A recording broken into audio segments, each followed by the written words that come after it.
How to fix Windows mouse cursor disappearing issue. Hello everyone, this is Sabrina here to help you today. So without any further ado, let's get right into the video. So the first step is to make sure that this is not your hardware problem and your laptop is all in good condition.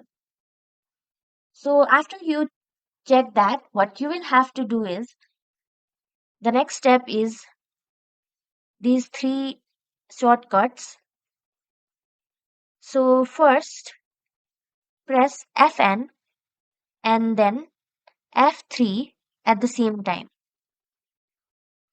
Next is Fn plus F9.